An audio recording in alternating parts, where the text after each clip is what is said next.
Estranho Caminho é autobiográfico, é dedicado a teu pai, Geraldo. E o livro que o Davi lê durante o filme, você comentou isso em entrevista, foi escrito pelo teu pai. No livro fala de comunicação, fala da importância de ouvir.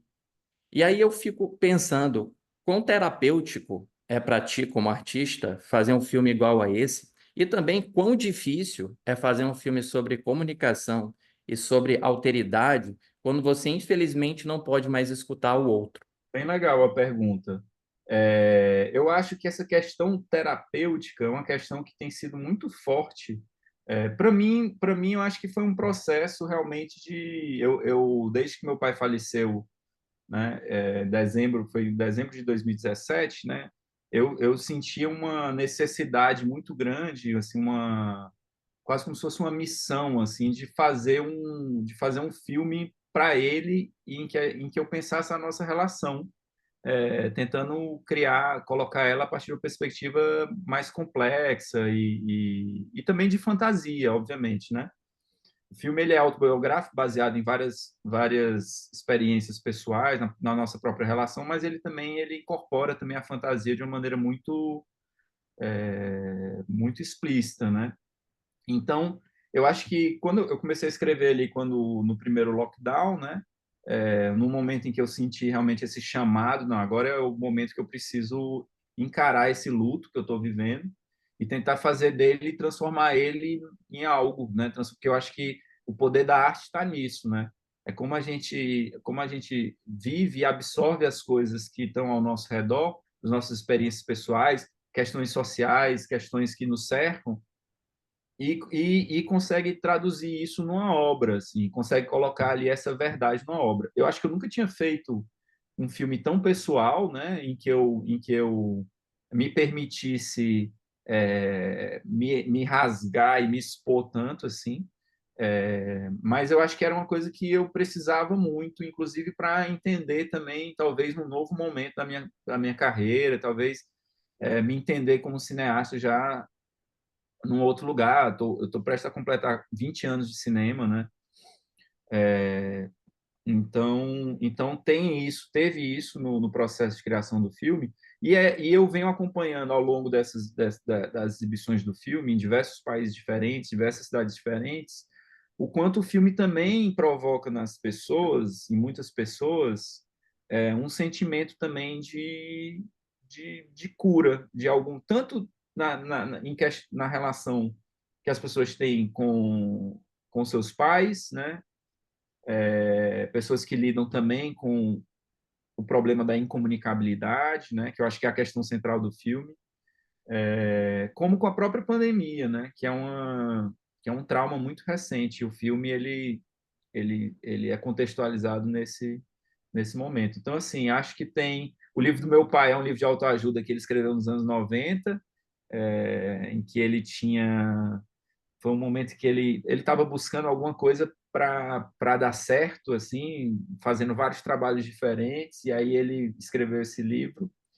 E eu sempre tive muita dificuldade de lidar com o livro, né? Primeiro que eu só descobri que o livro tinha sido, tanto eu quanto minha mãe, nós só descobrimos que o livro tinha sido escrito 2 anos depois de ter sido publicado. É tão misterioso que era o meu pai. Ele escondia tudo, era super um cara muito reservado. Mas depois de descoberto o livro, né, eu lembro de ver essa incoerência entre o que é dito e o que é praticado, né, que para mim na adolescência era uma coisa muito difícil, mas agora, nesse momento, né, de trabalhar a minha relação com ele e o luto, eu reli o livro, né, e quando eu estava escrevendo, eu reli o livro e eu entendi o livro a partir de uma perspectiva diferente. Assim, aquilo ali para ele era uma projeção também, era a forma que ele tinha de projetar, talvez, a vontade, quem ele gostaria de ser, o marido que ele gostaria de ser, o pai que ele gostaria de ser, né? Então, acho que tem uma coisa dessa projeção que eu tentei trazer para o filme também. Você falou da tua mãe, como foi a recepção dentro da tua família, dentro do teu ciclo mais próximo do filme? A minha mãe, ela inclusive, ela tem uma parte, ela quando eu estava escrevendo, ela insistiu muito para que eu não usasse o nome do meu pai, né? Eu acabei que eu é, é, Desobedeceu. como eu sempre fiz na vida, e a gente se entende, dá tudo certo. Mas ela fez a mãe do David, a voz é da minha mãe, né? Eu falei, não, mãe, você tem que estar no filme. Não tem jeito. Aí, uma parte do áudio que o David escuta é um áudio que, de fato, a minha mãe me mandou, na época que eu estava viajando muito, que não estava dando notícia para ela. E ela mandou esse áudio perguntando por mim, cadê que eu não dou notícia? E aí eu gravei com ela a segunda parte que ela menciona a coisa do endereço do pai e tal. E ela ficou muito emocionada.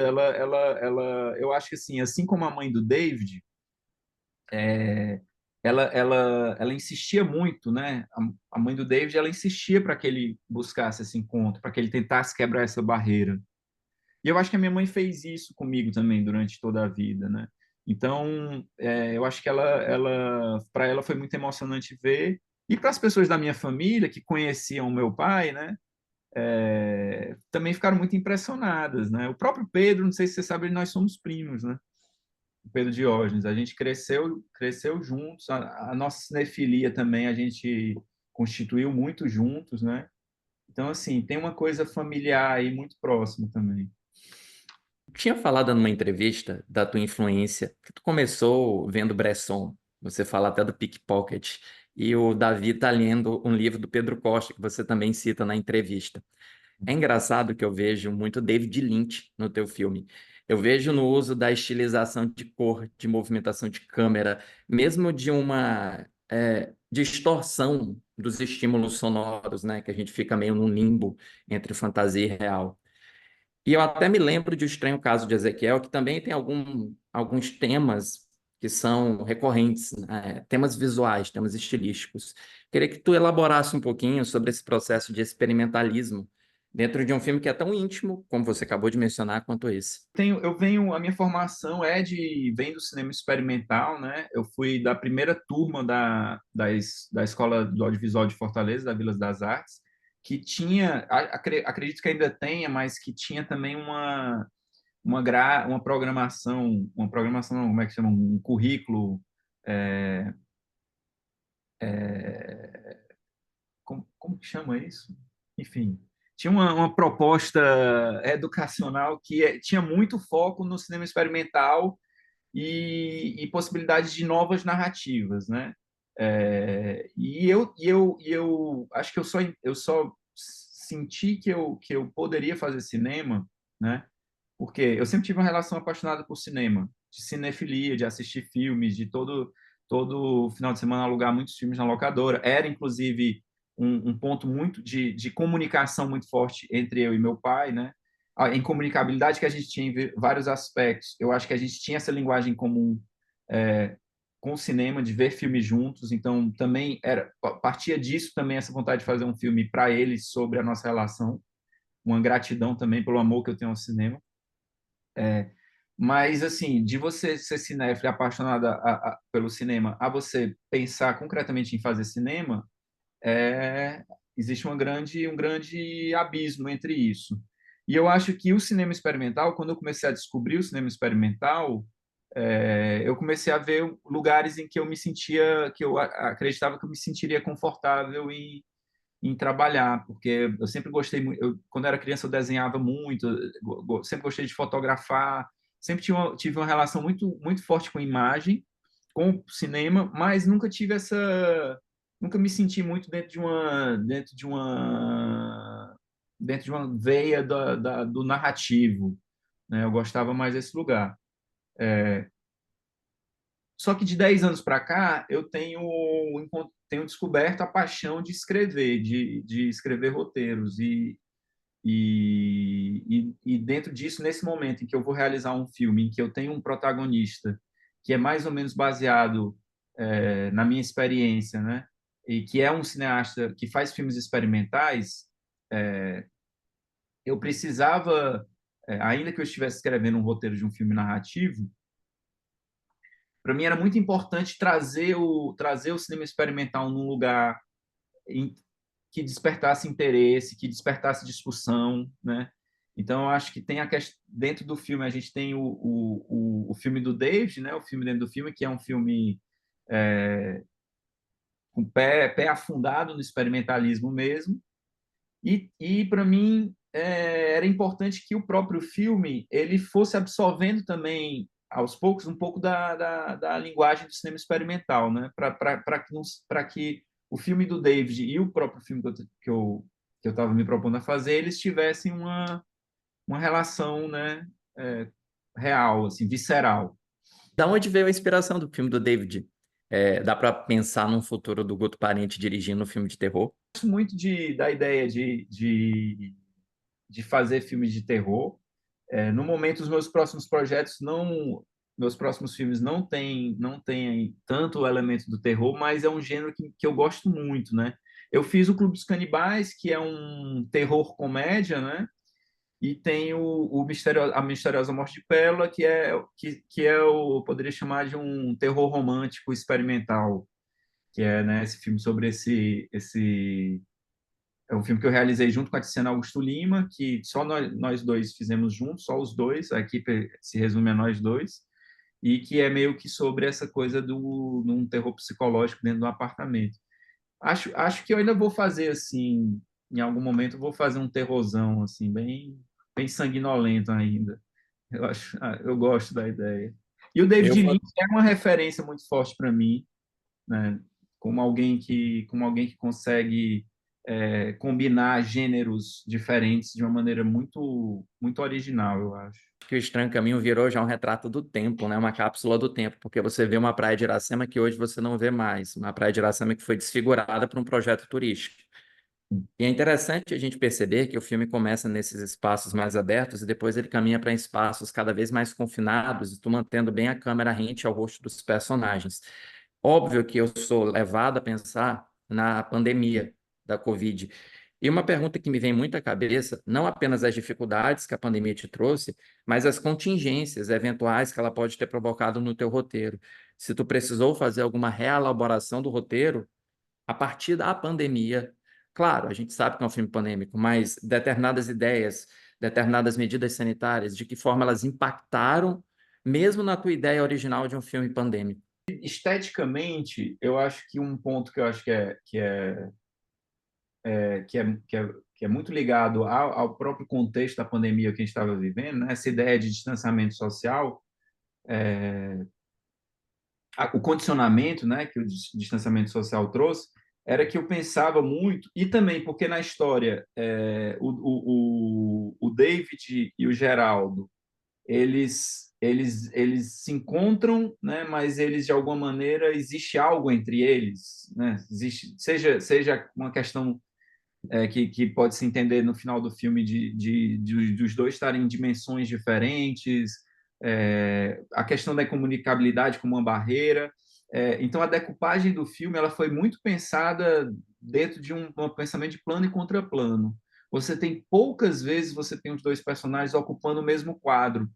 E isso era algo que de alguma maneira não é que tenha sido determinado pela pandemia no sentido de que a gente teria que gravar assim, mas que foi uma questão estética que vem dessa questão tanto pandêmica quanto da própria constituição dos personagens.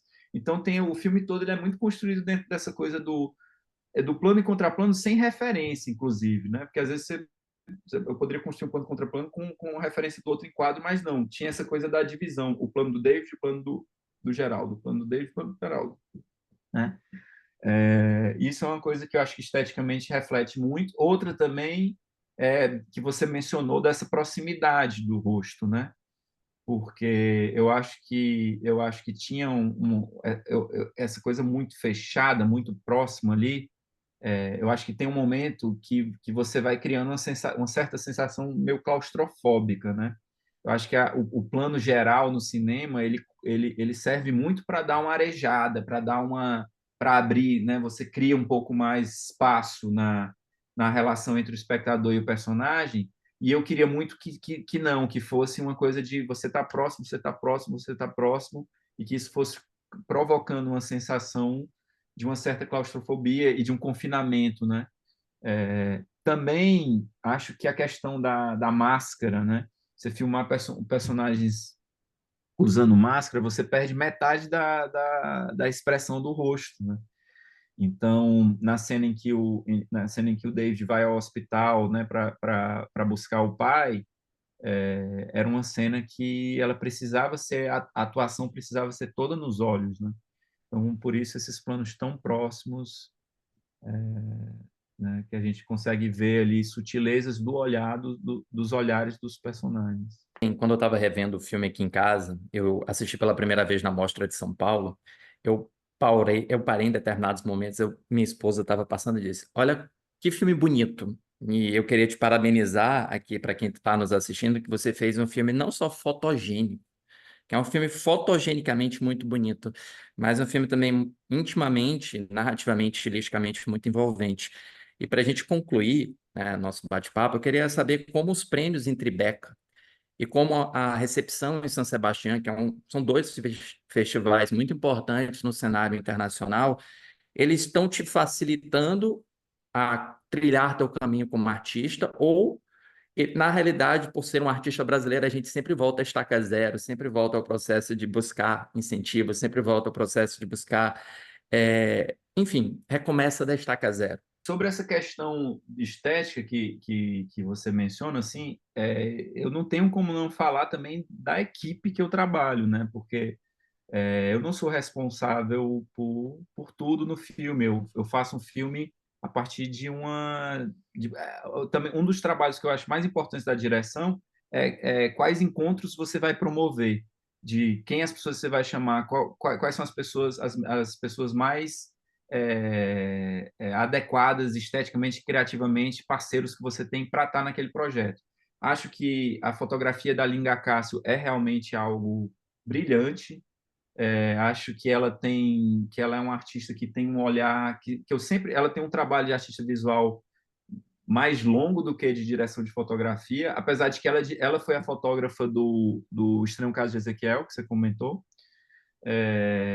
Então, assim, foi muito importante contar com ela. A direção de arte da Thaís Augusto, que tinha feito Inferninho já, né? A direção de arte do Inferninho, que é uma grande amiga, uma grande parceira que está comigo também nos processos dos filmes desde o início da ideia, né? Da ideia inicial. Acho que todos os tratamentos do filme ela leu, assim como a Tiziana, que é a produtora, minha parceira de vida, que a nossa relação é uma relação muito forte, criativa, também nesse sentido de toda a ideia, todo o roteiro, o tempo todo a gente está discutindo pensamento criativo. A minha relação com ela como produtora é uma relação criativa e de potência, né? Então, assim, tem a Thaís de Campos, que tem um pensamento de figurino também, a gente vem trabalhando juntos há muito tempo. Então, tem tudo isso combinado, assim, e eu acho que isso está no filme. Sobre as premiações, e também eu acho importante mencionar o som do filme, que eu acho que tem também um trabalho, o Lucas Coelho também, que é um parceiro de muito tempo, tanto no trabalho de som direto como de edição de som. Enfim, o que eu acho mais lindo do cinema é exatamente isso, assim, é como a força coletiva pode gerar coisas tão especiais e tão marcantes, né? Sobre a premiação, acho que essa experiência que a gente teve no Festival de Tribeca, de ganhar todos os prêmios que a gente estava concorrendo, foi algo muito impactante. E uma das coisas mais legais que isso gerou, inclusive, foi porque depois que a gente recebeu os prêmios, eles programaram a sessão dos filmes premiados, e como a gente ganhou 4 prêmios, a gente teve 4 sessões. E aí foi um dia em que o filme foi exibido 4 vezes num cinema, que era um cinema maior do que costumava ser exibido, as sessões todas lotadas, né? E ao final um debate. Os prêmios eles ajudam muito a dar visibilidade aos filmes. Eu nunca gosto de pensar a fazer cinema e fazer arte a partir de uma perspectiva de ganhar prêmio, a partir de uma perspectiva de competição. Eu acho que a arte ela é muito maior do que isso.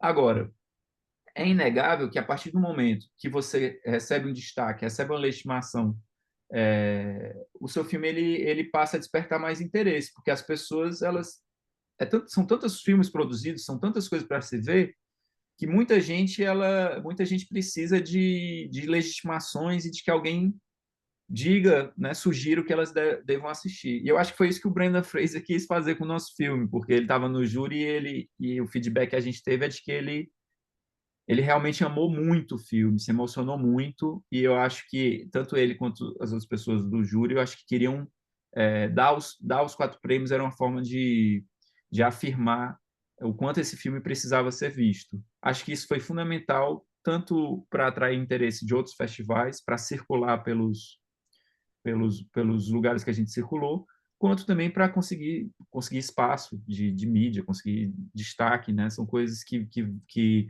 a gente faz filmes de uma maneira muito independente, muito artesanal, com orçamentos bem limitados, né? É incomparável o que esse filme tem para ser realizado e para ser distribuído com o que a grande parte dos filmes internacionais e principalmente americanos que ocupam a maior parte da sala de cinema tem. Então, assim, não estamos falando sobre um lugar de igualdade, existe um lugar muito mais difícil para quem está trilhando esse caminho, para quem é brasileiro, está fazendo cinema no Brasil.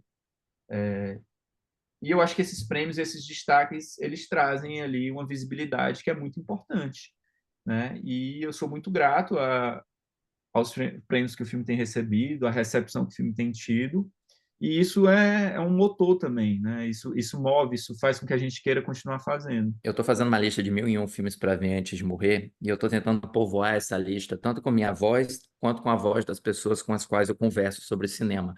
E eu queria que tu me indicasse um filme para incluir nessa lista, um filme através do qual a gente possa enxergar o teu amor pelo cinema. Eu acho que eu vou, assim, me vem muito. Eu queria citar algum filme brasileiro. É, Pronto, vou citar um filme brasileiro.